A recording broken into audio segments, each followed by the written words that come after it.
कुछ और इन्फॉर्मेशन मिलती है। तो आगे बढ़ते हुए एक और अगली बड़ी खबर आप जानिए। धूल भरी आंधी में इंडिगो की फ्लाइट फंसने की खबर है। काफी देर तक यहां हवा में चक्कर लगाना पड़ा और फ्लाइट फंस गई। टर्बुलेंस का डरावना वीडियो भी सामने आया है। रायपुर से दिल्ली जा रहा था विमान, उसी दौरान ये टर्बुलेंस विमान में देखा गया। पायलट की सूझबूझ से हालांकि अनहोनी टल गई है। ये तस्वीर आप देखिए कैसे यहाँ पर जो पैसेंजर्स हैं वो इस टर्बुलेंस का शिकार हुए। यहाँ फ्लाइट हिलती हुई नजर आई। यहाँ जो यात्री बैठे हुए थे उनमें डर और खौफ देखा गया। अच्छी बात तो यह है कि कोई बड़ा हादसा नहीं हुआ और पायलट की सूझबूझ के चलते बड़ा हादसा टल भी गया।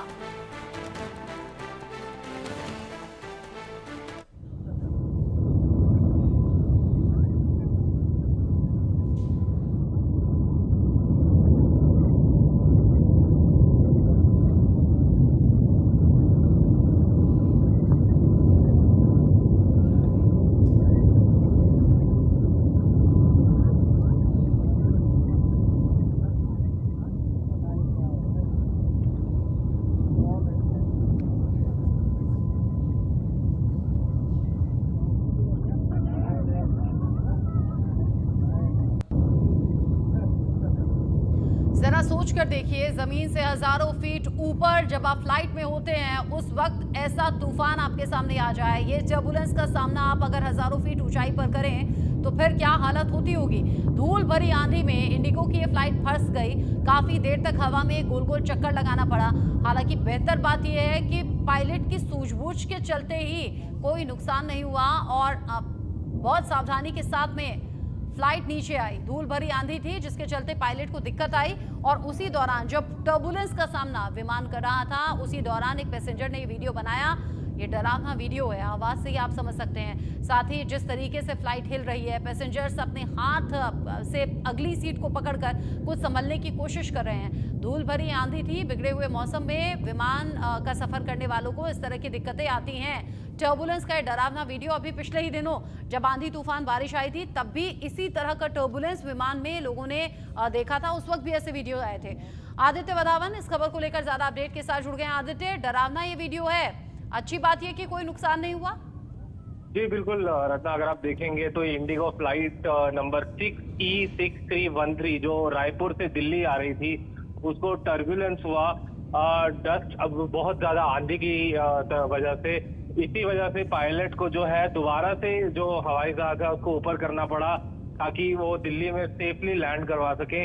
अगर हमने आज ही देखा है कि कैसे किस दिल्ली में जोरदार आज बारिश हुई है दिल्ली में, उसके बाद ये इस वजह से टर्बुलेंस होना काफी स्वाभाविक था क्योंकि ऐसे केसेस में जो एटीसी का एक रोल बहुत महत्व हो जाता है कि एयर ट्रैफिक कंट्रोल जो एयरपोर्ट पर होता है उनका एक रोल जो है भाई किस तरीके से कितनी फ्लाइट्स को एक बार में टेक ऑफ कराना है, फिर कितनी फ्लाइट्स को एक बार में लैंड कराना है, ये बहुत महत्व होता है। ये इन चीजों को जो हादसे हैं रोकता है। लेकिन हालांकि इसमें जो इंडिगो की एयरलाइन फ्लाइट थी ये दिल्ली में सेफली जो है एक बार हवा में काफी बार चक्कर लगा के सेफली लैंड करा दिल्ली में।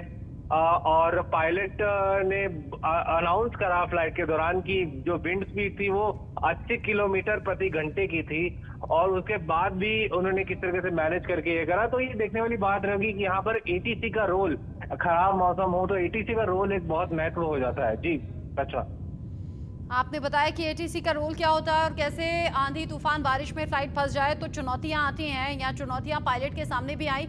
रायपुर से दिल्ली आ रही थी फ्लाइट, उसी दौरान इस टर्बुलेंस का सामना किया। अब अंदाजा आदित्य कितनी ऊंचाई पर उस वक्त ये फ्लाइट रही होगी? एक हल्का सा एक विजुअल में झलक तो दिख रही है जब विंडो से नीचे की जो तस्वीर है वो नजर आ रही है। शायद बहुत ज्यादा ऊंचाई पर नहीं, जिस वक्त फ्लाइट लैंड करने वाली थी ठीक उससे पहले ये तूफान आया था क्या? जी बिल्कुल, अगर तो देखिए एक ऑप्टिमम हाइट से थोड़ा सा हम नीचे मान सकते हैं फ्लाइट की ऊंचाई। ये थोड़ा सा नीचे उस समय फ्लाइट थी और विजुअल में भी ऐसा दिख रहा है कि फ्लाइट ज्यादा ऊंची में नहीं थी, नीचे थी क्योंकि ऑब्वियसली जब लैंड करना था तो पायलट एयरक्राफ्ट को नीचे ही लेंगे जो डिक्लाइन पर जाता है एयरक्राफ्ट। तो उस समय ज्यादा ऊंचाई नहीं थी इसकी, मिड से लोअर मिड लेवल पर इसकी ऊंचाई होगी। तो ये एक देखने वाली बात थी कि बहुत सही तरीके से पायलट ने पूरी सिचुएशन को समझते हुए और डायरेक्ट एटीसी टावर से दिल्ली एयरपोर्ट में जो एटीसी टावर है उसके साथ सही संपर्क करते हुए इसको आराम से फ्लाइट को सही तरीके से लैंड करवाया दिल्ली में। जी ठीक है, नजर आप बनाए रखिएगा। बहुत शुक्रिया अभी के लिए आदित्य वधावन की पूरी जानकारी दर्शकों तक पहुंचाने के लिए। पायलट की सूझबूझ से हादसा टल गया, वरना अनहोनी हो सकती थी। बहुत शुक्रिया आदित्य। एक छोटा सा ब्रेक यहां पर ले रहे हैं, लौटेंगे।